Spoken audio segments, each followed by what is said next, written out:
Let's get started, folks. Good evening. Welcome to Beyond Baroque, and welcome to the Wanda Coleman Theater. We're here to celebrate a dual book launch of Jose Hernandez Diaz's The Parachutist and Portrait of the Artist as a Brown Man. Let's make some noise for Jose. My name is Jimmy Vega. I'm the Associate Director of Beyond Baroque. I'd like to start by acknowledging Beyond Baroque's presence on the traditional, ancestral, and unceded territory of the Tonga peoples. We acknowledge the wrong done to these peoples through settler colonialism, genocidal practices, and the violent disposition of their land. As an arts organization, we are committed to uplifting indigenous communities, their stories, and cultures. For those who don't know, Beyond Baroque is Los Angeles' oldest literary arts center, located here in Venice, California. Founded in 1968 by George Drury Smith, first as an experimental literary magazine before reimagining itself and becoming the literary home we know it as today. We are based out of the original Venice City Hall and help support writers and help cultivate new writing through our extensive program of writing workshops, readings, and performances. We offer a number of workshops online via Zoom, such as our free weekly Monday night fiction workshop facilitated by Raquel Baker, and our historic Wednesday night poetry workshop currently facilitated by Jose. Similarly, we offer several paid in-person and online intensive workshops throughout the year, with more slated in several weeks. And in fact, this morning we had our very own L.A. Johnson facilitate a wonderful workshop in the bookstore, so thank you for that, Liz. And aside from our workshops, we do offer several readings like this throughout the year. Next week, we'll be hosting 826 LA for a community open mic, celebrating their students in their summer writers workshop. Our initiative going into the rest of the year is really trying to bring in more youth to the center. So that is a big part of that initiative. And later at the end of July, we'll be hosting a punk show celebrating Rusty from our Venice community out in our Poets Garden. So please do come back for all of that. I do want to mention that on July 23rd, we will have a fundraiser for families impacted by ICE, an ICE Out of LA fundraiser. That's going to be a big celebration and form of resistance through poetry and art and community activation. So please do come for that. And on August 1st, our current executive director, we're going to throw him a big going away party because he is going to be doing bigger and better things. And I will be stepping into that role. So please do come back. Yeah, come back for that. I think it's going to be really fun. And it'll be good to celebrate all the good work that he's done because he's done a lot to, uplift this place throughout the years. Our current gallery exhibition, starting in our lobby, and culminating upstairs in our Mike Kelly Gallery, is titled Seven.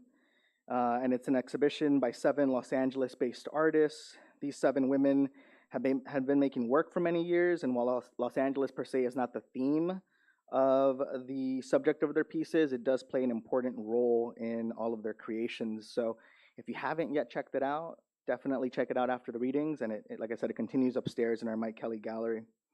And for more on all of that, please do visit our website at beyondbaroque.org and BB Lit Arts on our socials. Finally, just a brief plug.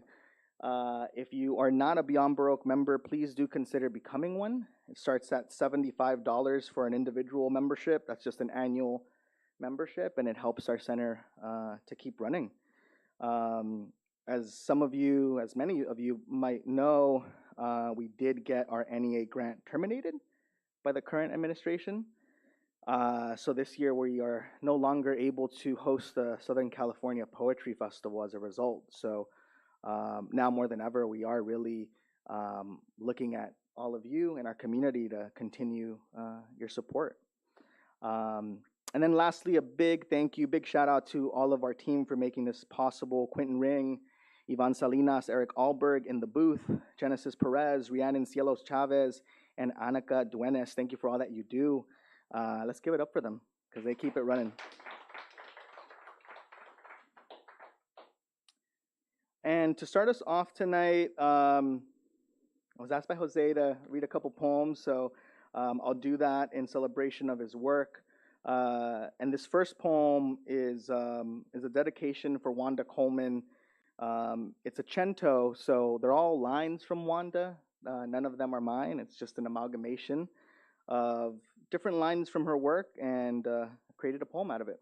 So this one's called Reading Wanda Under the Sepulveda Boulevard Tunnel, for Wanda Coleman. I do good things for the good dead. Now they're beating dead metaphors. How then they moan. Will we ever breathe again? After a hasty search of his mind, he found nothing, not nearly enough to be priced out of existence. Things will wait until funds are insufficient. Still, my gender skirts spotted with red after sitting, chance driving on the rim of meaning. It's cheaper, and all the intellectuals are walking. The naked camera reveals the absence. Half-seen ghosts appear on the edges of catnaps and confessions. I found old rhythms to new blues, foolish in my fantasy, that I too am cherished. Someone drives. There are fingers pointing. In this strange revolt where I loot sentences for sustenance, never having quite awakened from sleep, there will be no spring this year. Tonight, I'll sleep with both eyes open.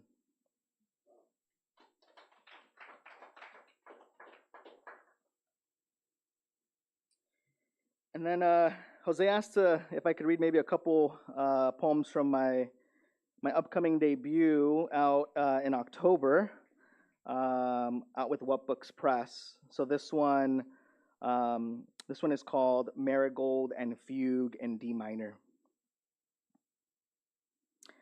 X presses keys as blood stains desert floors in Sonora, and Sueños Americano are devoured by vultures or lack of water. El desierto es muy misterioso, they tell me, as white crosses are tucked inside tierra. In southern Arizona, rosary beads glisten, tucked in dirt or else clenched like yellowed cavities. X says they miss me, as children are crammed in cages without their mother's heartbeat in La Frontera, sighing as they mismatch their socks or else the sign of the cross, and the women in El Camino del Diablo, REM sleep of khakis and rain, as they shove their palms into sky like digging out clouds. They dream of stone while they fist their sleep lids, whispering to Guadalupe, and X is still trying to play Bach as children huddle sleepless in Adelanto or Bedford, Texas, weep like pregnant saguaros while bones bleached and abandoned glitter like snow in desert. X hammers the piano, pounding percussive instrument, while a mother muffles chamomile prayers in fluorescent light, and ruby saguaro desert, sleepless, 3:29 a.m., and I ask, do you think dirt disapproves of anything?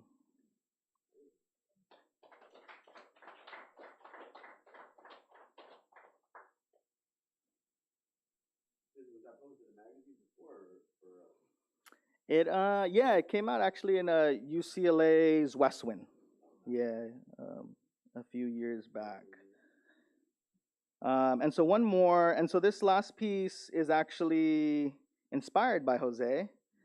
Jose, I don't remember if I've read this in front of you before, but you've seen it. Yeah. Yeah, let me look for it. Yeah, so one of the last times that Jose invited me to read, I wanted to like read a prose poem, and I realized I didn't have any. So that was like my assignment, to write a prose poem. And I did, and it got published in Montagnat, so I think you've seen that photo. But then when we were reworking it for the book, it became not a prose poem, but it's still dedicated for you. But it's oh, and one last thing I'll mention. There's a funny word that comes out towards the end of the poem. It's a word pareidolia. And so to remind you folks of what a pareidolia is, it's the stimuli that we might see in a pattern, where we might see like a face in that pattern, or when we see a wall outlet socket, we can kind of see a face, right? So that's what a pareidolia is. And so it used to be called prose poem about my uncle, and now it's just called poem about my uncle. After Jose Hernandez Diaz. Yeah. Someone walks into the neighborhood liquor, mentioning the total collapse of civilization. Saddened, recalling my notes on humanism, I reach for my dusky scratch wrinkle of a gag. I thought I'd seen my uncle one day on my way to work down Venice Boulevard, crowning a dark baseball cap. Sometimes I try holding my grief in the palm of my hands, and sometimes I lose my focus because even sustenance can't terrain. In that reverberating glimmer, it was almost as if my uncle was casually providing his salutations to the not yet dead through non-verbal clairvoyance. Way a blue jay sparkles its tongue to show you light. Way my father caressed my uncle's feet as he was dying. There are moments we call collapse between lines we say before a mirror, either static, near black, reflective, or other dark brown mustard turf. I wonder when exactly I had realized I was too late for lucid goodbyes, hood, asphalt, quiet sound. I never see my cousins save to bear their suffer. Tonight, I cannot locate the little Zen pocketbook of folk tales and allegories my Aristotelian teacher would read, like the koan about a strawberry by the cliffside. If you listen closely, the humming rarely stutters, an acknowledgement of presence. Like the last time I saw my uncle, he was already memory I could not cling to. Ghetto bird, quiet display of suffering. How lonesome death, even with the nurse by your side. I tried telling you I can't be my own witness to the cosmic slow dance, even if the constant surveillance does induce ocular headaches, in such a way that privacy is no longer private nor free, in such a way that I ache before afternoon cat naps, in such a way that empire leaves me gasping, living near or living parallel or sleeping next to freeways is socio-political redlining. Don't kid yourself. We're well past savoir-faire by this line. In that haze of momentary flicker, my uncle, with his gaze, concentrating on asphalt, was my very own pareidolia, a stranger under the guise of my father's brother, when he lost to microscopic or otherwise tumors nesting in his brain, smiling.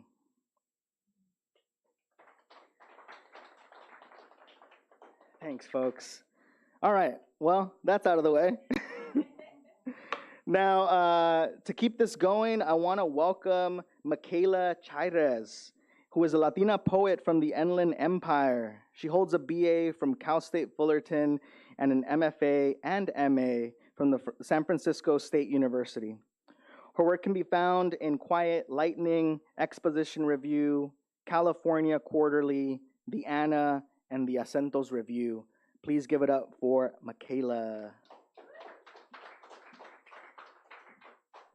Hello. I just want to say thank you to Bayon Baroque and to Jimmy and to Jose for inviting me. It was my first time reading here. It's such a really cool space, and I'm really grateful and happy to share the space with all of you and to read with all of you and to read within community. And I think it's important now than ever to be in community with each other, and especially as writers and how our work I guess speaks to the world and within the world. Okay, I'll stop talking. All right, so the first poem, it's called The Tortilla Curtain, and it's like a commentary of the absurdity of calling the border that goes in class, and I was like, that's kind of weird.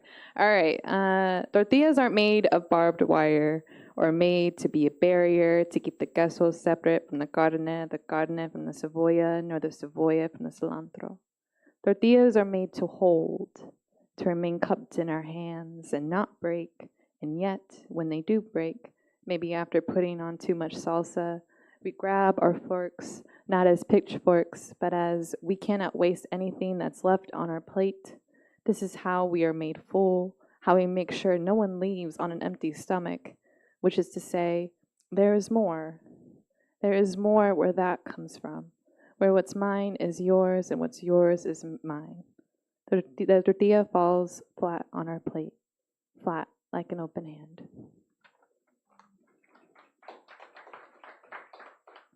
This one is the street I grew up on, called Grandeur Place. A grand magnolia tree stretches its thick roots under the driveway. My father wants it uprooted. It's cracking our driveway. My mother wants it to stay. It's so beautiful, so grand since the beginning, standing strong in front of an olive green house as 3 kids used to stick black olives on our thumbs. We'd raise them over our eyes. My grandpa told my mom, I have eyes like his mother's, really dark. We'd run through the sprinklers around the trees, smelling of magnolias, our feet cracking on fallen leaves, the bottom of our heels calloused. And this is why you don't print on double-spaced. The bottoms of our heels calloused like my mother's and father's hands, cartwheels and handstands. We land on our bottoms, lie down and look towards the sky. We didn't know of dreams in terms of future careers, but in clouds, shape-shifting and changing as they moved. The next one's called My Father's Poem. 2 fists full of crack-knuckled dreams sit in front of me on the kitchen island of the house you built for me. I'm halfway through my life and I still don't know what I'm doing. You were making salsa that day. You know, mi abuela would put nothing but hot salsa in his tortillas and just eat them like that. The stove was hot. You wanted more from me than just my words. Everything I have, I've worked for. Remember that, mija. The jalapenos and serrano peppers were popping black bruises on their skin. It was getting hard to breathe as it was when speaking with you. The heat from the comal warmed the space between us as he put the corn tortillas on, waiting longer than usual to flip them. I don't like soft tortillas. I like them hard. I remember you hated anything that fell apart in your hands. This one was an experimentation. I took like a Latinx film class, and so we watched a lot like Zoot Suit. So this one's called Zoot Suit, and I just write a poem, I guess, based on the films and just in conversation with everything. So this is called Zoot Suit. I dress Barbie in a zoot suit and call her El Pachuca. She leans against the counter in the kitchen made just for her.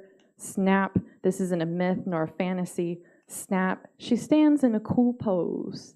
Her left hand on her hip, on the inside of her suit jacket, her thumb interlacing with her red suspenders. Snap, this is a reality of your becoming and being. Snap, her right hand is always in her right pocket, carrying a red lipstick container to conceal her switchblade, ready to draw on anyone who tries to play with her. Snap, I am yourself who you dream of. Snap, I pick up El Pachuca with my left hand and move her outside for fresh air.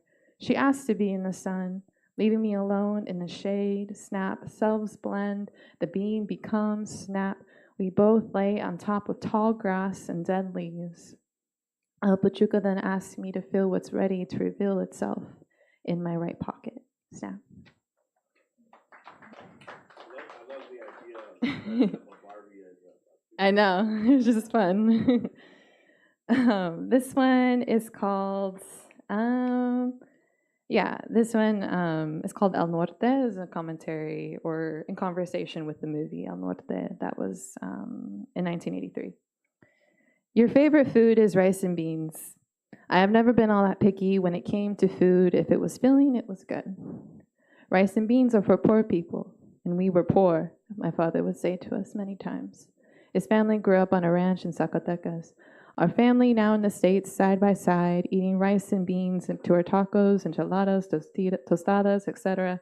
You listened to me as I would say this across the table from you, sharing a bowl of sweet and sour chicken legs, our hands messy in sauce. You came to America when you were 8, a child speaking a different language, skin darker than mine. I tell you, my father still believes the best in America.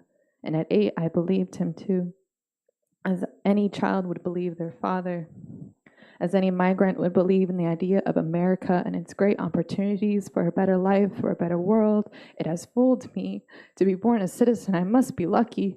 You ask me what it's like to be God's favorite, to be as tired as I am. I tell you, we also dream more about the ending of ourselves. I tell you, there is no beginning, just a never-ending middle. Begin, shame. You hear me with the rope of threaded dollars tied around our necks. I just want to believe in the heaven of you and me. Believe in life in the same measure my sister doubts it. Be so fooled of our little heaven that nobody has to pay the price for it. You see me no longer sitting at the table across from you, but right beside you, sleeping underneath the palm trees. The next one, I think will be my last one. The next one is my favorite one, actually. I was really happy when I wrote it. It's called The Woman with the Cactus Heart, and it's after Juan Felipe Herrera's The Man with the Cactus Heart. And I was like, oh, I really love this title. And so I wrote my version of it. I encourage you guys to go read it. I don't have that poem right in front of me. I remember one reader was like, I don't like it when poets come up here and they say after somebody and they don't have that poem right there. And I'm like, well, go check it out. Yes. So this one's called The Woman with the Cactus Heart. I'm returning home with a few added spines. I pricked you because you pricked me.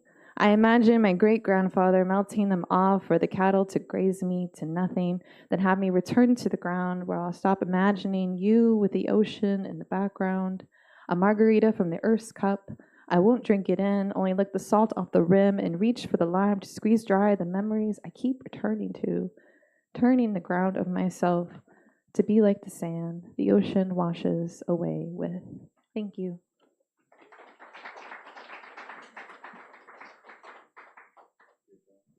One more time for Michaela, all the way from the IE. I'm like, put my notes away, so here I go again. Let's now welcome up Darby Price. Born and raised in Southeast Louisiana, a place that influences much of her work. She earned her BA at Florida State University and her MFA at George Mason University, where she was a Heritage Fellow and the poetry editor for Phoebe.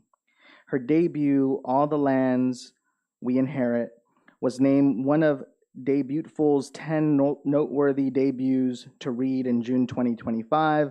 I know Darby just celebrated her launch, so congrats on that. Her poems have appeared in No Contact, Beloit Poetry Journal, Rhino, Red Divider, and Zocalo Public Square, among others. And her reviews and interviews have appeared in the Collages and the Southeast Review. She has taught literature, creative writing, and rhetoric to students from K through 12 through college, and has developed curriculum in a range of genres for PEN America, UC Irvine, and Right Girl Los Angeles. Darby currently serves as a continuing lecturer at UC Irvine and makes her home in Long Beach, California. A warm welcome to Darby Price.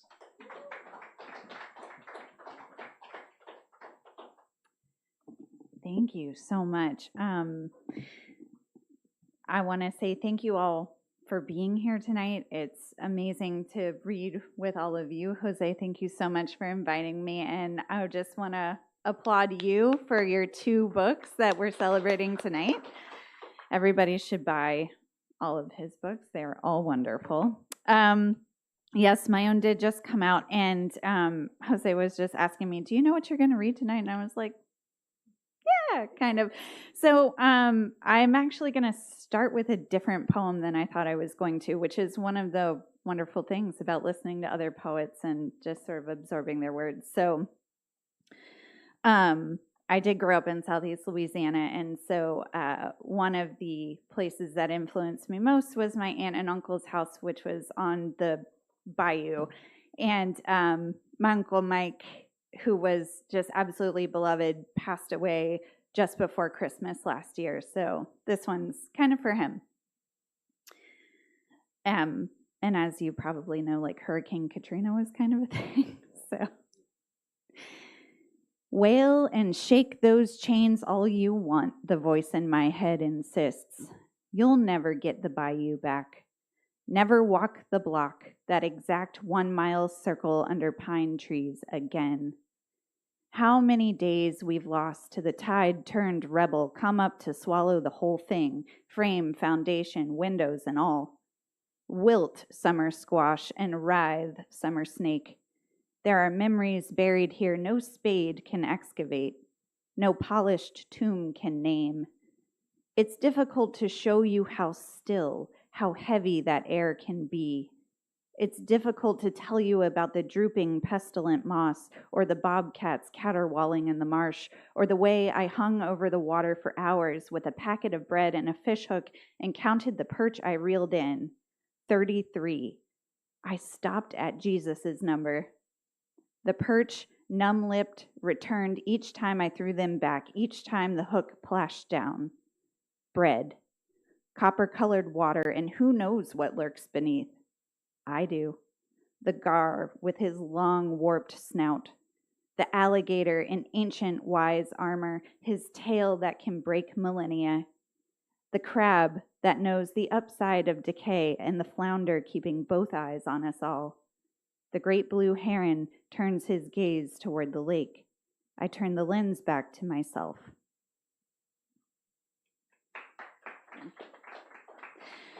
So my book is actually mostly about the sort of last few years of my mother's life and her declining health and sort of the ways that this opened up, for me at least, revelations about how similar we were and yet how very different, and the sort of relationship that we had and didn't have. So,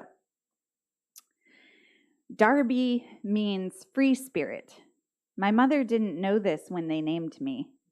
She chose it to honor the Irish side of her family. She didn't know or forgot that her family wasn't Irish. They were Scots. Angry Presbyterians, tight-lipped and laced up like a whalebone corset.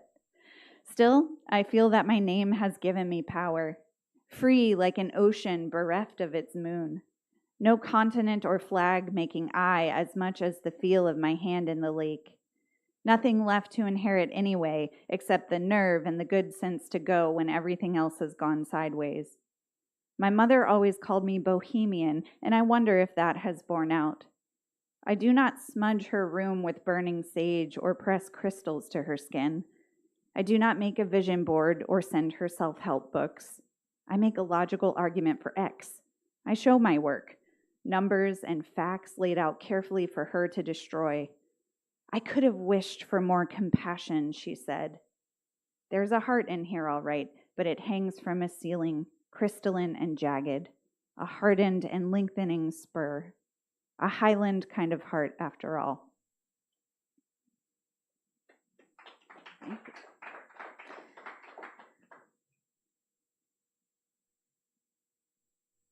you. Okay, I'm going to read a slightly funny one.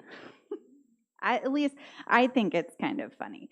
And you're published in Blackmore Press, right? Yes, correct. Yeah, and thank you, Diane, team at Black Lawrence Press. Thank you for the experience of bringing this book into reality with you all. Incredible, incredible press. I'm very fortunate. But if you know anything about evangelical Christianity, you know that the rapture is a really big part of it. And so I was raised Southern Baptist and grew up with a bit of rapture anxiety. So this is like based on a real conversation that my mom and I had when I was an adult, and somewhat not in that world anymore. Terrible. Oh, sorry.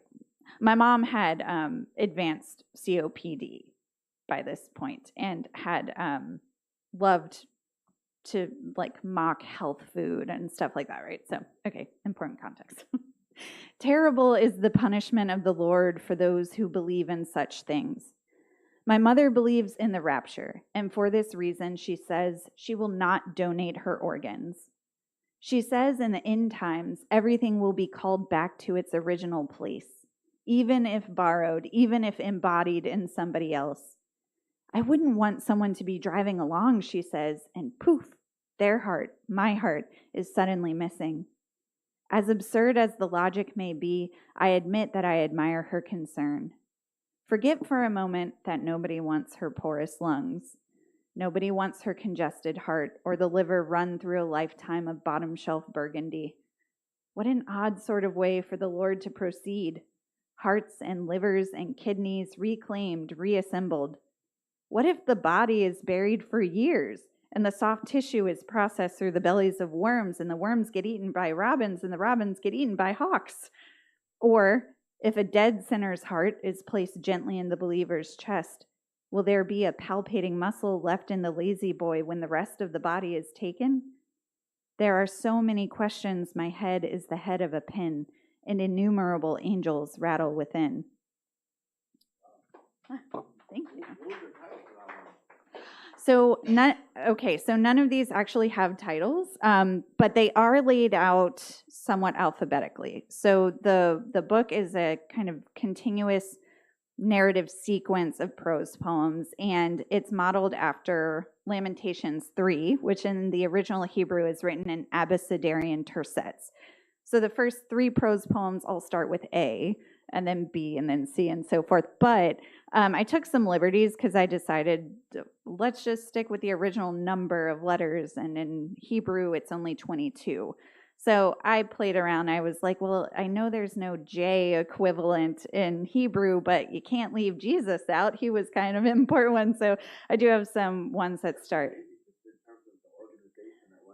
Thank you. It felt like that while writing it, but it was also helpful for just keeping it all organized. Which, you know what, I'll read a Jesus poem. I'll read 2. Jesus looms large in every conversation. She works to understand him. There's a lesson he wants me to learn, she says, and I'm trying to understand what it is. I conceal a snort of derision, which isn't the fault of the Lord.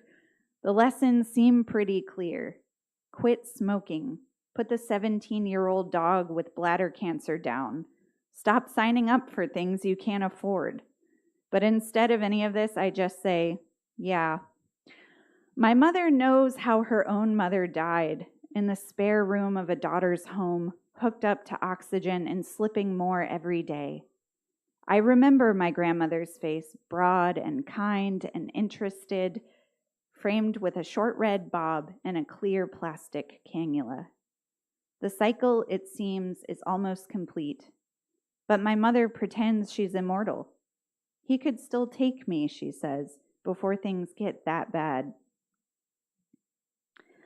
Jesus loves me, or so the children's song argues.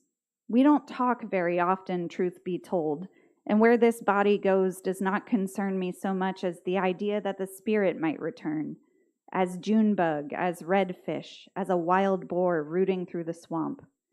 There's no room in heaven for all of us if the book's dimensions are to be believed, so send me back instead as something that's driven by instinct, something that can't feel guilt or grief, disgust or a burning embarrassment. I'll gladly be the bobcat dulling its claws on a slash pine. I'll be the redwood standing anciently, the stingray sailing or reindeer grazing. Give me any body, cellulose or chitin or hide, but give me no more human mind. All right, thank you guys so much. I'm going to read one more. And there's a word that repeats 3 times. The first 2 times it's M-A. The third time it's M-E. Okay. Marry me, marry me, marry me in faded photograph, toddler clad in buttercup yellow, bottom lip tucked in a crook-toothed grin. Or more serious me in a home video shot at a snowy resort. Behind the camera, my mother cajoles, "Darby, say something." I look up and through the puffy red hood of my suit. I think for a moment. God says, "Be kind." My mother laughs. "That's right," she concedes. I look at her seriously. Always so serious, always so worried, always the practical one, she will huff 27 years later. I look into the lens and right at you and say with all the gravity of a death-aware child, "But we can't say, oh my God." You can see me this concerned, of course, always uneasy and overworked, always inundated with the world's debris. But you cannot hear her voice, unburdened by longer years. You cannot see her as I saw her then, with beautiful dark hair that hung to her waist and a face less lined, more merry. The years have eaten the resort, the powdered hills, the cotton stuffing and the old red suit, but my mother and I are stuck on that mountain in time. She laughs again. I furrow the snow with the toe of my very small boot. Thank you.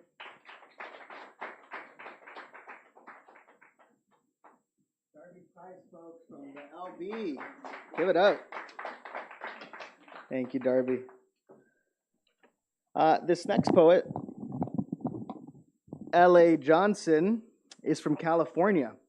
She is the author of the chapbook Little Climates. Under editor David St. John, she is an associate editor of Swirl and Vortex, collected poems by Larry Levis, forthcoming in 2026 from Grey Wolf Press. She's also just one of the, I don't know, I love hosting LA, and she's a good friend of the space, so please give it up for L.A. Johnson. I'm not that tall. Okay. Acting like I'm like a basketball player. Thank you so much to Jimmy and everyone at Beyond Baroque. I love it. I love being here.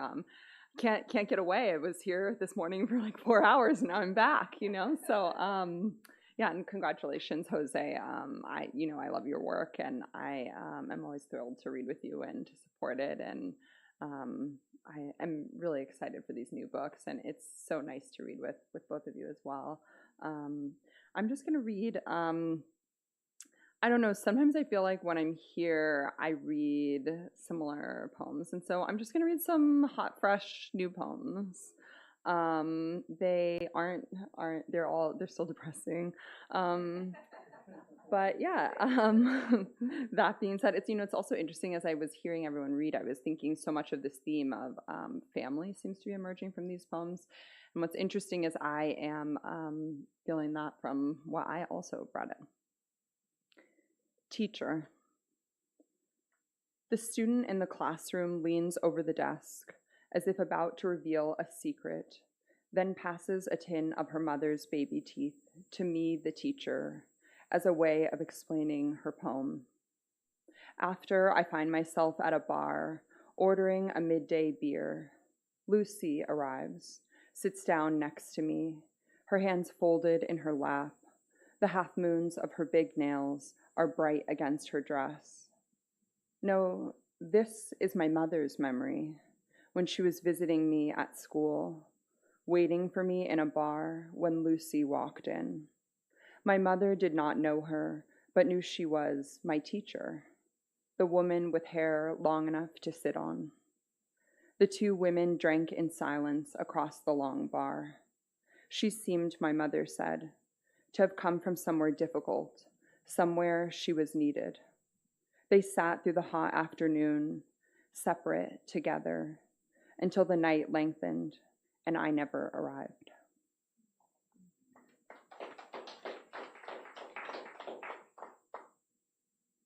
Weirdly, my teacher, Lucy, I dreamed that poem. I think it came from her. She passed away, and I think she came to me in a dream, and I woke up and wrote that poem down. Rain shower. Every time it rained, my grandmother said, "Good, we need the rain." Today, rain streams across my windshield as if I'm in a submarine. The world outside slick and blurred, the lights on the car in front of me like two red eyes at the bottom of the sea. My mother lately has been pleased by the rain too, her mouth slowly turning into my grandmother's mouth, and I can feel my lips curling upward, already the words half said inside of me. This belief in water passes through the women in my family like a currency, an inheritance of cleansing against despair. My grandmother forced to cross an ocean and leave her family, not knowing one day I'd exist, making a living out of drought and dust. Much of her past is sunken underwater, rain falling on the church of her parents, rain falling on the birth certificates of her siblings, their absences like dollar bills blowing in the wind. But today it's October in California. Rain taps messages into the leaves of trees, washes away all registers of an ancestry insolvent and waterless. Somewhere, tears soak into her grave, yet this rain feels like a blessing from my grandmother's mouth. Needed and the land given, a history for all of us in this dry world.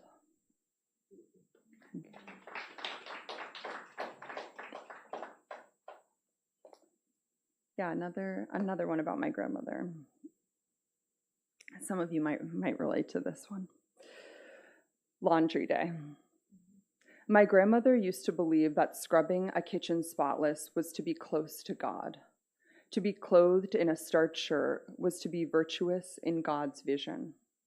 We all have beliefs that make tidy the question of what makes life worth living.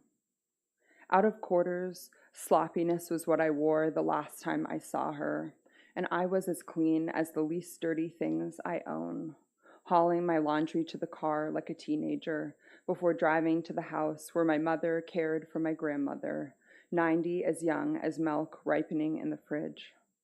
When I arrived, my grandmother asked, with her own kind of love, "Why didn't I iron? Why don't I buy new jeans?" Not asking so much as stating fact, combing through my dirty laundry bag, a sponge already in hand.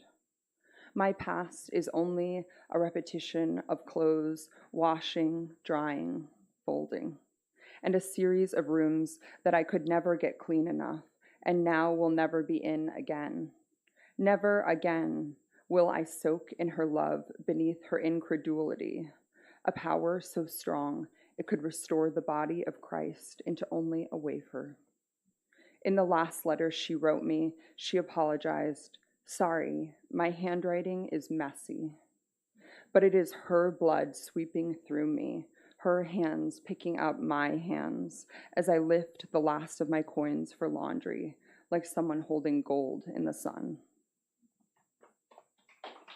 What was the title for that one? Laundry day. Is it published in a magazine? Nope, hot and fresh. Hot and fresh. I'll just read one more poem. Thank you so much, Jose, and all the readers, and thank you to Jimmy and the entire Beyond Baroque team.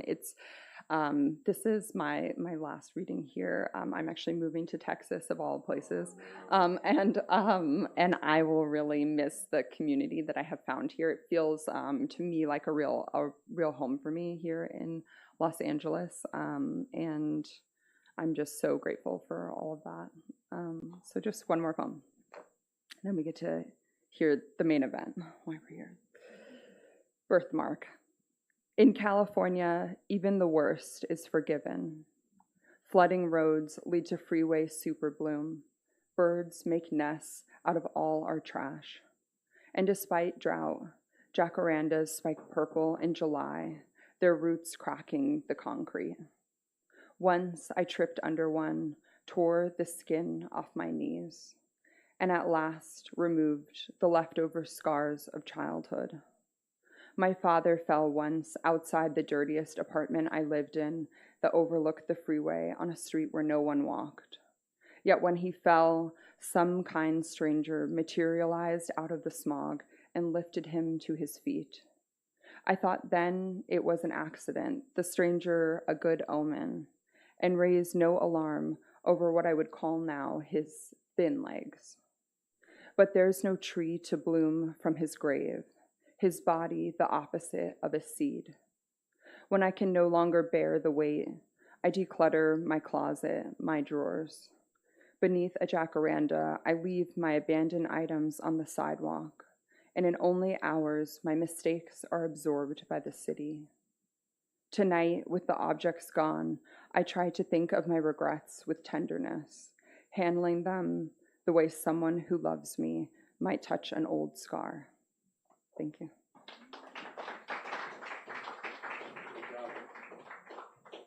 L.A. Johnson. Not the last time for a little bit. Last time for a little bit. You'll be back. You'll be back.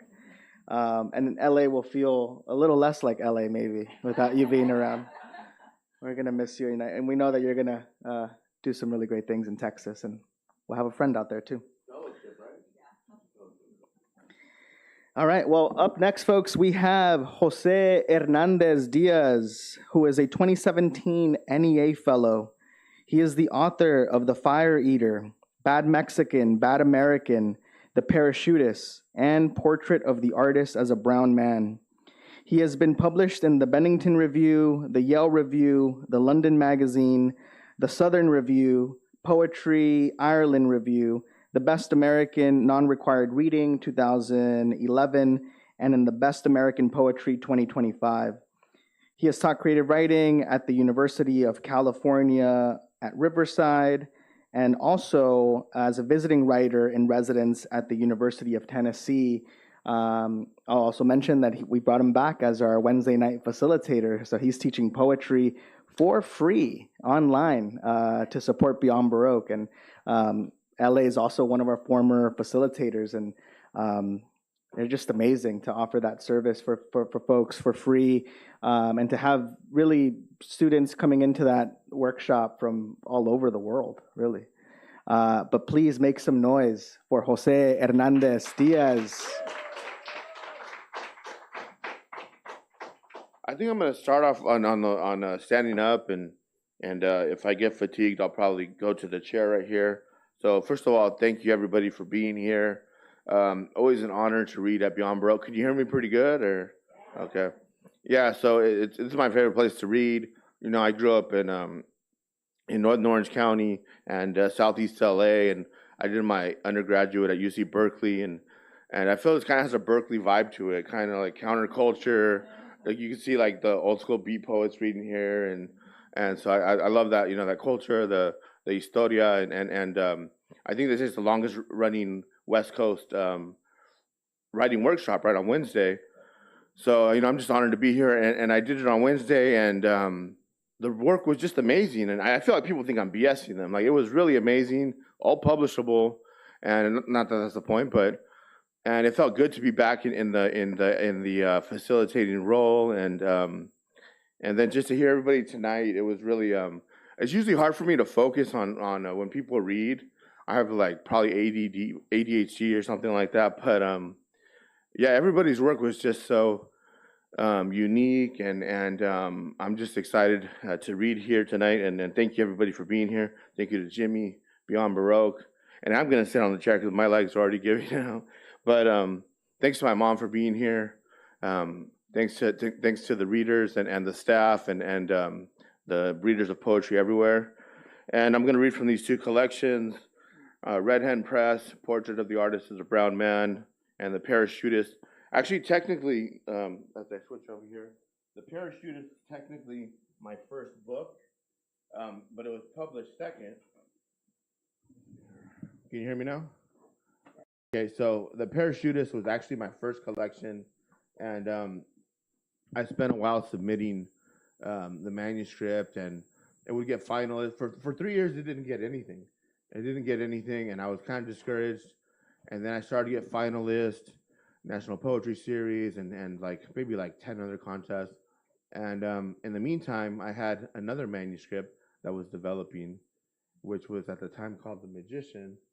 And and I submitted that for like 2 months, and then I changed it from The Magician to Bad Mexican, Bad American, and I remember when I announced that if it would be a good idea to switch it, everybody online was like, "Yeah, switch it, switch it, switch it," and I said, "Okay." And Eduardo Corral and Jose Olivares were like, "Yeah, switch it," and I was like, "Okay, it's officially switched now." And right when I switched, it got picked up, and sometimes the title helps like anchor the themes of it, and so that went well, and like I said, technically that was my second manuscript, and then the Parachutist was published later with through a query with Sundress Publications, who I think does important work and a nonprofit, and plus you get more royalties like that. So this first one that I'm going to read is called Deconstruct. And I grew up in Northern Orange County, and my mom's going to pretend she didn't hear this part, but I grew up with some graffiti writers, and they were called Defiant Forces Live and Justified Political Assassins, and some other names that are inappropriate, so I won't name them. But they were kind of like artistic Chicano graffiti artists. I listened to punk rock and hip hop, and you know, I lost my best friend that was in the crew. His name was Yesser, and he used to write Dr. Seuss too.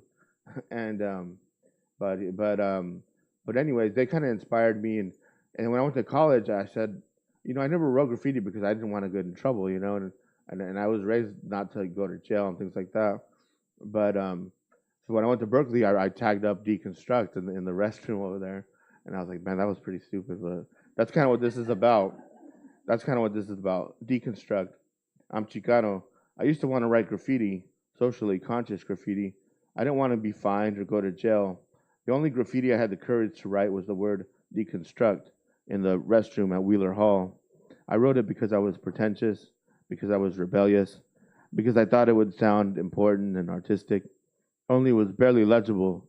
I grew up writing on computers, or maybe I just naturally have bad penmanship. I don't think deconstruct has mass appeal. I wanted it to not have appeal, but some appeal, choice appeal. The color I chose, burgundy. I'm gonna get rid of this gum right here because I forgot I had gum. Excuse me about that. We're among friends, so.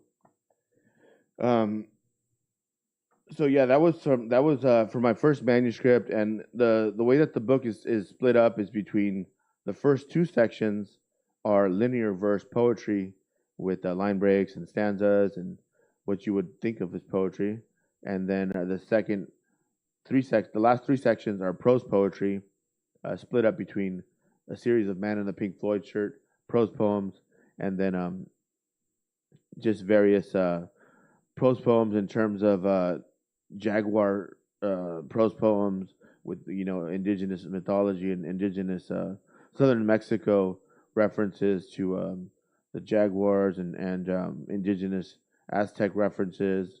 So that's kind of how I split it up. This next one I'm going to read. I mentioned that I grew up in Northern Orange County, and when I was in high school, my twin brother, he was like a cholillo, and he got into like some fights, right, Mom? He got into some gang fights or something like that.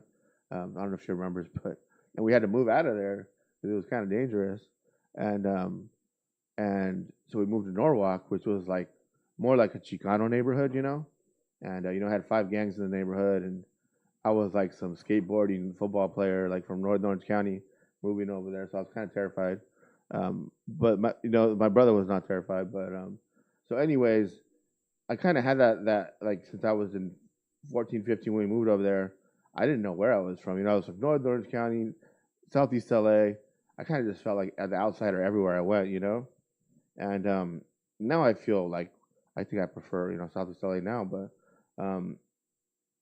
so yeah, this is kind of about identity and the way that we can feel ni de aquí ni de allá, the old school dichos and so yeah, I think a lot of people have told me they relate, even if they weren't Mexican or Chicano or Latino, and if they were just for example, if they were Vietnamese Americans, they had kind of that split dichotomy and the whole striving for just wholeness, right?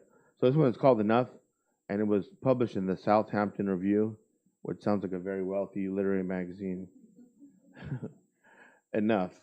You will never be enough. Not Chicano enough, not Pocho enough, not Mexican enough, not Latinx enough, not American enough, not Californian enough, not Southern Californian enough, not LA County enough, not OC enough, not enough of a whole entity, not enough of a clear sky, not enough of a bottle of tequila, not enough of a slice of apple pie, but you are everything and nothing all at once. You are a modern mariachi on a tangled road. Be vigilant, exist.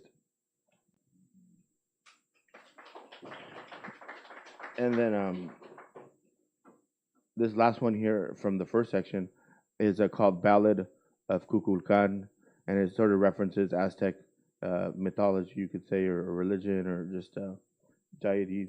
Ballad of Kukulkan, and it was published in 3 a.m. magazine, which back when I wrote it, like Charles Simic was in it, and I wanted to really be in it.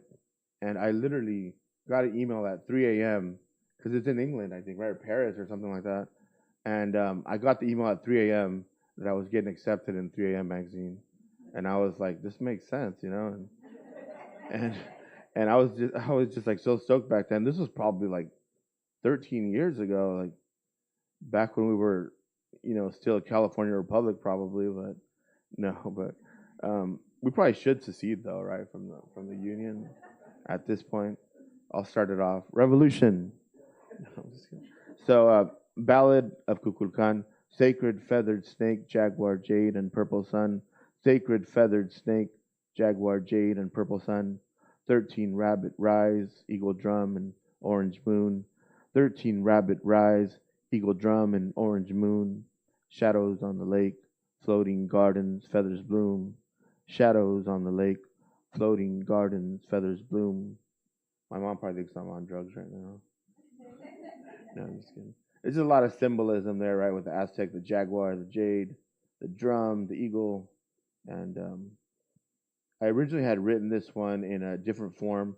And when the book got picked up, I went back and edited it. And I kind of gave it a unique form there. So now we're going to go to the prose poetry section. And after this, actually starts with the epigraph from Rosario Castellanos. And I should have put the Spanish in there too, but we just have the English. And it says, "We have to laugh because laughter, we already know, is the first evidence of freedom." Rosario Castellanos, who was a Mexican poet, writer, educator, a supporter of the Zapatistas in that region of Mexico, southern region. And the first one, I like to share this one on my birthday, for obvious reasons when you hear it. And it was published in Diode Poetry Journal, and it's called "The Cake." A man in a Pink Floyd shirt jumped over a sycamore tree. He did not jump over a sycamore tree. He flew over a castle. He did not fly over a castle. He swam in a volcano. He did not swim in a volcano. He drove to the circus. He did not drive to the circus. He laughed at a grizzly bear. He did not laugh at a grizzly bear. He juggled a dagger. He did not juggle a dagger. He ate all the cake. He did not eat all the cake. Yes, yes, he did. So that's that one.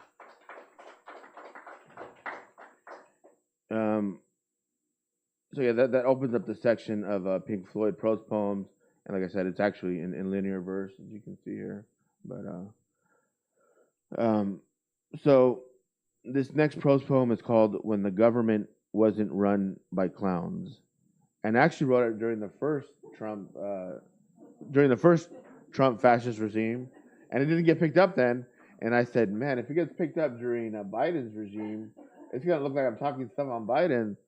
But luckily, now that we're in the Third Reich, or what is it called, the Second Reich, I don't know what it's called, but fascism is what it's called. So it's called "When the Government Wasn't Run by Clowns," and I forget where it was published. Honestly, it was so long ago. A man in a Pink Floyd shirt went to the library downtown. My guy always goes downtown when I write. I never go downtown, like, I'm terrified to leave the house, A man in a Pink Floyd shirt went to the library downtown. He checked out a book about the government. He was trying to figure it all out. The government was run by men from the planet Jupiter. Apparently, one must be 5.88 trillion years old to run for office. The head of the government is a clown with an axe. Every now and then he juggles the axe when he's drunk on his own power. The clown with the axe is running for re-election. That's what I'm talking about. It was in the first one. He holds rallies and parades with mastodons, tarantulas, and puppets. The man in a Pink Floyd shirt puts the book down in horror. He drinks his coffee. He writes a poem on the back of his hand. It's about the government, yes, but also hope. It's called When the Government Wasn't Run by Clowns.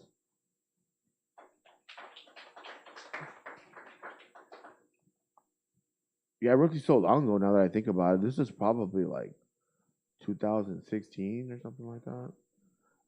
This next one is called, actually, maybe a little bit after, right? 'Cause it's 18 or something. So this one is called When Goya Died, Everything Died. A man in a Pink Floyd shirt rode the subway to the city. He listened to a woman play the violin on the train as it rumbled over the crooked streets. The man in a Pink Floyd shirt had a pocket full of leaves, red leaves, yellow leaves, brown leaves. It was autumn, yes, but it was also his birthday month. He was born on October 31st, Halloween. Every year he dressed up as David Gilmour and put on a show for his neighborhood. He has quite the voice and talent. He's played the guitar since the age of 5. Imagine that. That'd be pretty cool. When the train arrived to the field of dandelions, the man in a Pink Floyd shirt got off and sat on a bench. He painted a picture of the field of dandelions. He titled it, When Goya Died, Everything Died. He sold the painting for $111,000. He used the money to open up a marijuana dispensary in his hometown by the ocean. He doesn't smoke. He's just an acute businessman.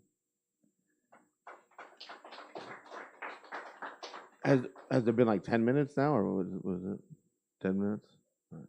Half the time. All right. I'll switch over to the next one. I haven't read from this collection like you were mentioning. Maybe once I read from it, I'm not sure.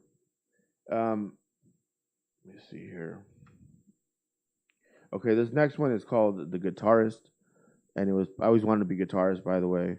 And a lot of my friends grew up playing guitar, and I was telling Jimmy they were in hardcore bands and punk bands and surf bands and so this one is called. I played football, so I was homies with them, but I didn't really play instruments. But I always wanted to be a rock star when I was growing up, like Zach De La Rocha and Jim Morrison and them. But so this one is called The Guitarist.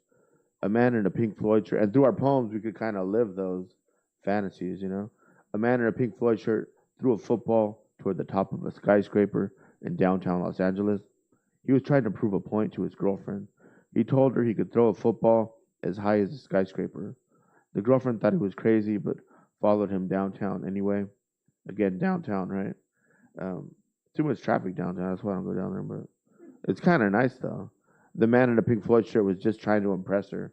He thought she was the type who would be impressed by a strong arm. After his failed throw, the girlfriend explained to him, just be yourself. Then they lived happily ever after. That is, until he lost his job at the rocking chair factory. He worked hard with his hands, building rocking chairs. He wasn't exactly proud of his work, but work is work. The man in a Pink Floyd shirt was fired because he refused to put on his uniform one day. Take off that Pink Floyd shirt, his boss said. I refuse, the man in a Pink Floyd shirt said. He was fired right around the holidays. Then his girlfriend broke up with him.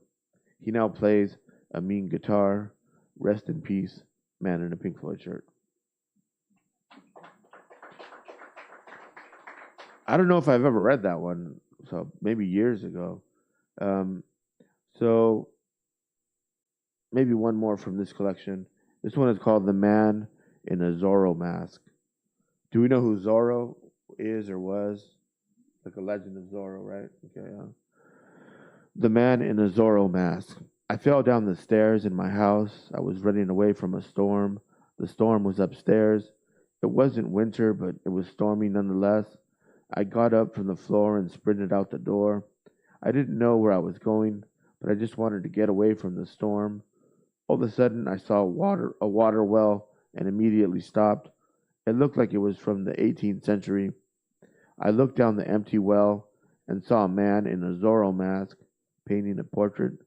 The portrait was of an average bucolic scene in nature. I called down to the man in the Zorro mask. Hello, do you need help? No, I'm just sorry. Hello, do you need help? No, I'm fine, thank you. Just painting a portrait of nature, he said. Why do you paint nature? I asked. Because it's all that I need, he said. Then why not come up here, away from your isolation, and paint in nature? I said. No, it works better down here, he said. When I deprive myself of nature, it fuels the art. Makes sense, I said.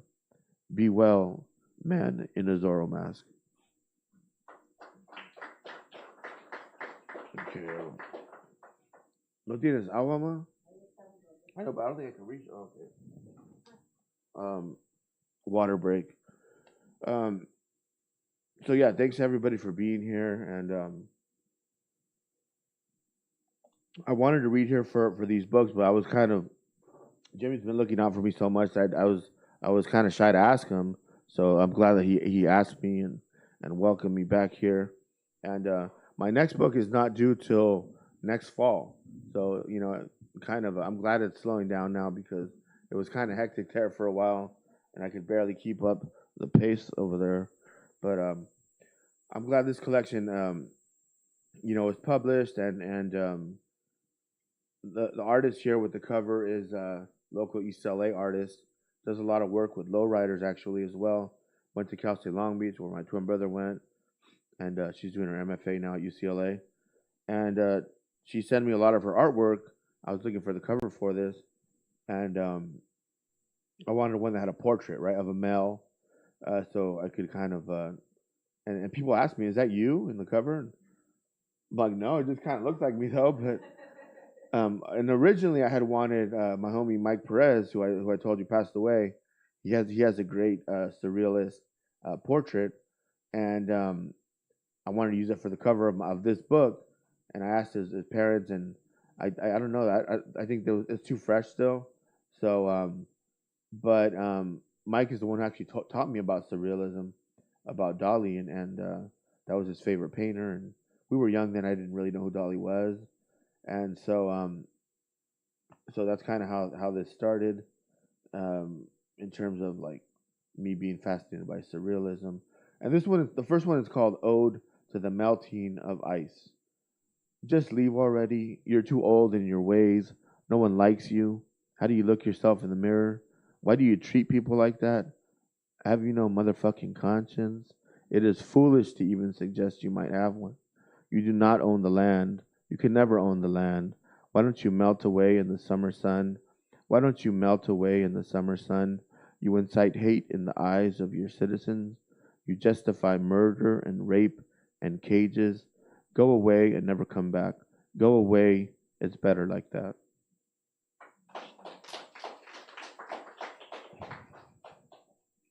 And I actually had written that one like maybe a couple years ago. I don't even know, but I've been hating the ice for a while. You guys are late. I do like iced coffee though, but this next one is called El Café Duende. El Café Duende. ¿Cómo se dice en español? El Café Duende? Like for a coffee shop. El Café Duende. I feel like I'm saying it wrong. El Café Duende doesn't sound right either, but this one was written in my MFA program, and I ended up editing a lot. Yeah, it was published in South Dakota Review. The cafe is spinning jazz. Cigarette smoke rises and crashes with the abstract pattern in my mind. Lilac wind, autumn moon. There is a dusty window in the bohemian room, and you walk through it. The blue rain softly falls in the dark street, and you walk through it. That's a short one. One more about romance poems, whatever they're called. The last time I saw you, I'm reading Rosario Castellanos in the library. Almond eyes remind me of yours. Summer moon, ardent night, lush lips appear on the page. It's been 3 weeks since you left the cafe at 2 a.m. The plane never landed in Mexico City. It circulates my thoughts, it circulates my thoughts. Looking for a place to land, I offer my open palms, won't keep still. Love, kiss, soul. And so again, the first section is a linear verse inspired by portrait of the artist as a young man. Here's the part where everyone's gonna hate me. I have not read the entire book. I have trouble concentrating, but what I have read. I liked. I liked the stream of consciousness. I liked the fractured, non-linear aspect to it, and the childhood references, the church obsession, the obsession with politics and race, and so what I've read, I really liked. But I remember when I first heard the reference was, I think, Talib Kweli, Mos Def, and they had a song, and I don't remember what it was, but I think Mos Def was like, "Portrait of the artist is a young man." Anybody remembers that? It was the portrait of the artist is a young man. It was the portrait of the artist is a young man. And then I just was like, oh, it's a portrait of the artist is a brown man. And that's kind of where I was like, oh, if I ever write my next book, I'm gonna call it Portrait of the Artist as a Brown Man. So that's kind of how it came about, and I felt a little guilty that I didn't read the whole novel of Joyce and everything, but I'm still a fan of his, and in terms of like, I want to read his poetry. I wonder what that's like, but if he has any poetry. But this next one is called Abuelita. My abuelita just passed away. I think you said 8 days ago, ¿verdad? Last Saturday. Today's Saturday, right? So last Saturday, last week. Okay, so it was 7 days. And my abuelita was very dark skinned, maybe the darkest in the whole family, ¿verdad? Kind of like pure indigenous, purepacha, tarascan. She wouldn't use those terms, right? She was Mexican. And no hablaba, like she didn't speak indigenous, ¿verdad? The language, the purepacha, no hablaba? No entendía nada? I think her mother did, ¿verdad? Or I remember, I think she said somebody spoke it, but anyways, she passed away, and she was 95 years old. My mom was over there taking care of her for a while, and so she passed away. And I wrote this the last time she came to LA, ¿verdad? Which was like 2019, was it? 2018, 19, something like that. So it was like 6 years ago, and she was already starting a little bit of a decline there. So this one is called Abuelita. Para mi abuelita Amalia Guzman Guzman. My abuelita is visiting from Mexico. When the sun goes down and it starts to get dark out, she always says, "Está oscuro como la boca de un lobo," dark like a wolf's mouth. She is getting older now, 89 years old. She can't really cook for herself anymore. I try to help as much as I can. She's the best. Yesterday, my brother asked her where she was born, Guanajuato or Michoacan. She said Michoacan. She said the last time she went to the rancho where she was born was a couple years ago, but she didn't have a good time because it rained and rained. I think maybe they are tears from the sky, tears or rain of celebration for her return. But I wouldn't say such a sentimental thing to her face because she's been hardened by life as an orphan, then getting married, and my abuelo dies in his 40s, having to raise 11 kids on her own. No, I don't say anything. That'd be crazy, right? Raising 11 kids on your own. You pretty much have a gang right there, like a little army. I'd go invade somewhere probably, but having to raise 11 kids on her own. No, I don't say anything, but I picture her at her childhood home, sitting on the porch, waiting, watching the rainfall, wishing her comadres would come by, most of them dead now. Then one of them would say, "Hola, ¿cómo estás, Doña Amalia? Tantos años han pasado." And my mom said that the day after she died, it started hailing, right? Really hard in that part of Guanajuato, where that's not that normal, ¿verdad? It's, yeah, it doesn't really.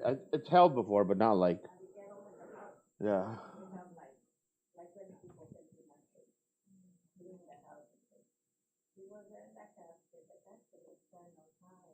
Yeah.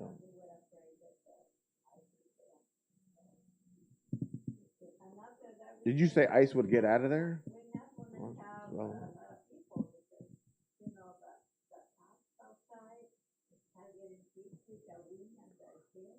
yeah.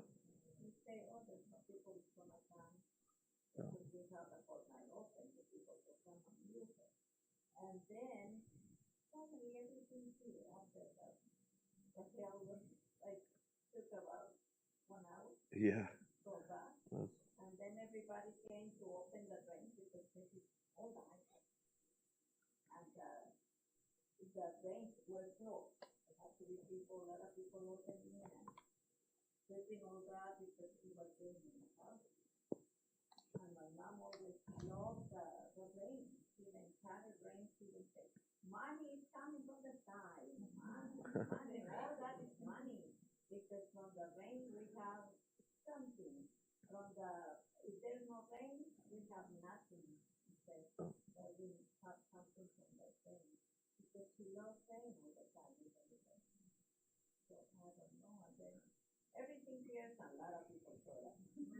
Yeah. And also, one time, my mom was a great storyteller, and my grandma was as well. Oral storytellers. My primos también are very good storytellers. And they always tell me, you should write this for me, you should write this for me. And one time I said, I'm going to do it. So my mom was making, I think she was making, you were making food, right? Like homemade tortillas. And I said, tell me a story about your childhood. And she said, oh, I've been waiting for you to ask me that forever. And she started telling me. So I go get my computer and I start writing it out. And it was called The Field. And I published it in the Georgia Review, where I've been trying to get in for years. So she's a great storyteller. So back to the agenda here. That was Abuelita. This next one is called Almost Buried. Hopefully my twin brother's not watching this at home. If you are, turn the station. Almost Buried. When my twin brother tells me stories about hanging out with his cholo gangster friends from high school, part of me doesn't want to hear it. It's not that I'm afraid. I'm afraid to admit that I'm afraid, and I play along. He doesn't tell me to show off, that's for sure. He's not necessarily trying to scare me. I think he's just remembering his time with his friends, the few that he had. They all came from broken homes. Their parents, often on drugs, lived in low rent apartments like us. None of his friends ever brought their drama to our home. Didn't say bad words in front of my parents. They were boys, hiding behind baggy shirts and pants because the world didn't think much of them to give them a chance. I guess the reason I don't like to hear his stories, even though it's good for him to remember, to release, is because I'm afraid to know he was ever so vulnerable, almost locked up, almost thrown away, almost buried forever. Thank you. But eventually my brother he graduated and he went to Cal State Long Beach and studied political science, right? And I think Chicano studies minors and sociology minors as well. But I think he was always kind of traumatized by some of those days running with wolves there. So this next one I want to read because the Santa Fe Springs swap meet has currently been intimidated by a bunch of fucking thugs and gangsters themselves called the federal government, bunch of coward motherfuckers. And this one is called the Santa Fe Springs swap meet. A man in a Duran Jones and the Indications shirt, and Duran Jones and the Indications, a great neo soul band. If you want to check that out, a lot of like lowrider soul, psychedelic guitar type of thing. A man in a Duran Jones and the Indications shirt went to the Santa Fe Springs swap meet in southeast Los Angeles on a Friday night with his primos. The first stop was the long line for micheladas. They listened to a Santana cover band on the main stage. They nodded their heads to the smooth music. After they got their drinks, they walked around the various vendors and bought a wallet and hats of their favorite teams: Lakers, Dodgers, Rams. Palm trees swayed in the warm moonlight. The 5 freeway roared in the background. The man in a Duran Jones and the Indication shirt took a photo of a mural of Canelo Alvarez versus Gennady Golovkin, Triple G. At the end of the night, They went to In-N-Out on the other side of the freeway. They had combo number 2s, animal style. I can't get those anymore, animal style. Like, I wish I could, but I'm trying to watch what I eat more. But I was actually gonna think about getting the salad one. What is that one called? Where they put like, you know what I'm talking about? Yeah, I think I'm gonna try to get that one next time. Summer was nearly over, so they were glad to have visited the swap meet before it became too cold at night. Honestly, the swap meet was always a go-to chill spot for all the locals. So that's an example of a prose poem that I do that is autobiographical, right? And not necessarily playing with surrealism, more realism or slice of life in over here in these neighborhoods that people only visit when they want to corner us and then, you know, pick off our jornaleros and pick off our paleteros and intimidate us. You know, but they don't got the huevos to come do it in the daytime by themselves. You know what I mean? Like, it just pisses me off really what happened. And it's driving people nuts over there, you know. And my own dad, he's in denial that anything can happen to him. And maybe it won't, you know, but I just picture someone like some tough guys coming over there bullying these gentlemen, you know, and it drove me nuts to be honest with you. But anyways, now I'm kind of switching to the prose poems that a little more rooted in surrealism, experimentalism, the avant-garde. This one is called My Kafka Prose Poem, and originally I had called it My Kafka Diary, and the editor at the Southern Review, who is a friend of mine and very professional, kind lady that I really admire, and she changed it from My Kafka Diary to My Kafka Prose Poem, and I was like, damn, I didn't even see that. Like, that's a good edit. So I changed it, and it's based on kind of something that really happened as well. Oh, and it just got selected for Best American Poetry 2025, where I've never been selected before. I always wanted to get in, and I thought there was a conspiracy against me. Which, yeah, that's how we always are, right? When we don't get somewhere, we're like, oh, they just hate my type of writing. They don't like Mexicans. Secretly, the KKK. I woke up and logged onto Twitter to discover someone impersonating me. They said I like to read novels in the bathtub, but I don't have the attention span for that, and besides, I only take showers. They posted things with swagger and confidence. Instead of second guessing and qualifying every thought like I do, they created another personality for me, one who doesn't feel guilty about going to Starbucks, Amazon, or other corporate chains. A carefree everyman, one could say. When I reported this to Twitter support, they said I was the actual fraud, that my name doesn't match my ID card. I told them that's because it's my pen name and my mother's maiden name as well. They told me to take a hike and get a real job because writing is a form of criminality. I now wander the damp streets looking for my past self, the one with 25K followers and a sense of purpose. Follow me, dear friends, beneath the scattered moonlight. I'm craving Starbucks again, but the real me actually feels guilty about it.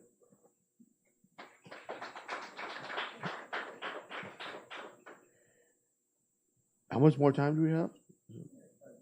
5 more, okay. So I'll read a couple more here.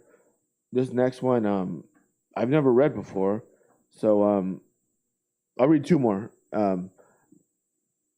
This one is called I Wasn't Lionel Messi, and I'm a fan of Lionel Messi, and I sent this to Bennington Review, and they really liked it, and I think I've been in there like 5 times or something like that. So it's one of my favorite journals, and I encourage, if you have experimental work, to submit to them. And I wasn't Lionel Messi, who is a famous soccer player from Argentina. I turned the calendar in my downtown apartment. Again, downtown. I mean, at this point, I'm being pretentious with it. It's probably too expensive to live downtown, and it was New Year's Day. I had somehow forgotten my entire past, childhood included. I didn't even recall my name. Was it David? I looked like a David with my pious haircut. Was it David de la Cruz? No, it wasn't. Ronaldo, Leonardo, Leo. Was I Lionel Messi? No, I wasn't. I was, though, in denial, perhaps of some accentuated failures, my inability to study law, my languid approach to language, my longing for prima ballerinas and tenured professors in the humanities or poetry, Western philosophy, aka the depressive arts. No, I would never be Lionel Messi. I never scored 2 goals against France. Try it as I did.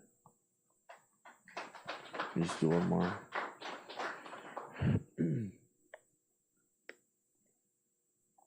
So I'm gonna do one more, but before that, I was always self-conscious about my Spanish, and because growing up, when my mom would speak Spanish to me, I would answer to her in English, and that's how my mom became good at English, because we would respond to her in English, and not a lot of people spoke Spanish in that neighborhood, so I started reading more Spanish on my own, and as I became an adult, and I started gravitating toward Vicente Odobro, and I was able to memorize one of his poems called Arte Poetica, and so I don't really have any other poems memorized in English or Spanish, and so I just thought it's kind of funny that I could memorize that poem without being able to write in Spanish.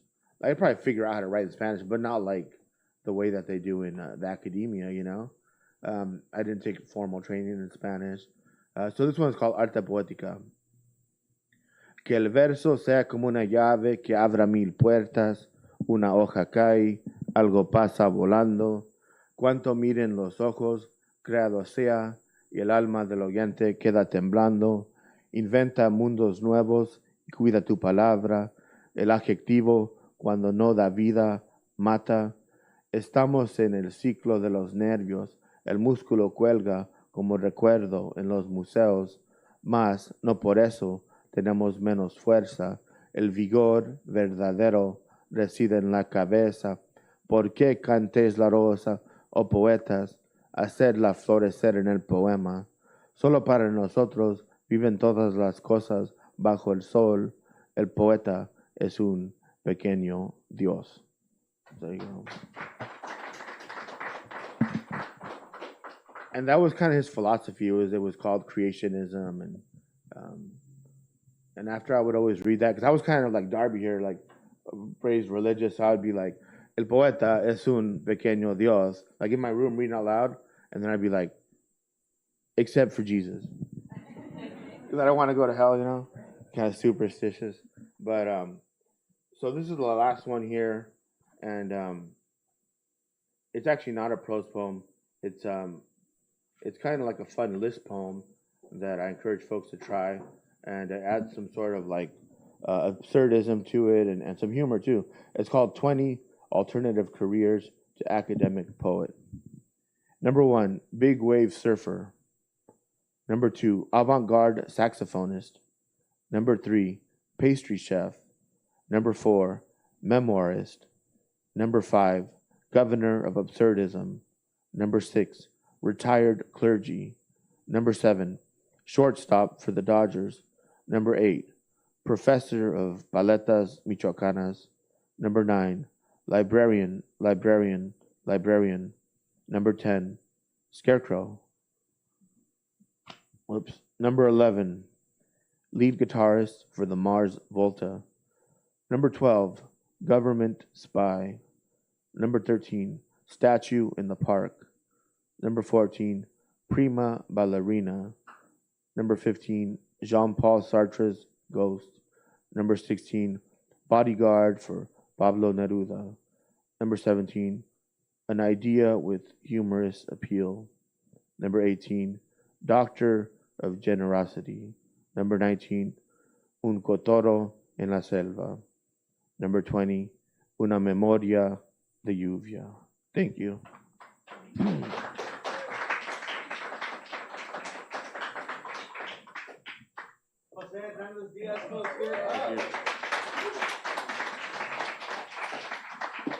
Thank you so much. You're an inspiration, I think, to all of us. So much prolific and great work out there in the world. So excited to spend some time with you. And one more time for Darby, Michaela, LA, for all of you folks being here tonight. We got a small reception out in the lobby and then books for sale in the bookstore. So thanks for being here.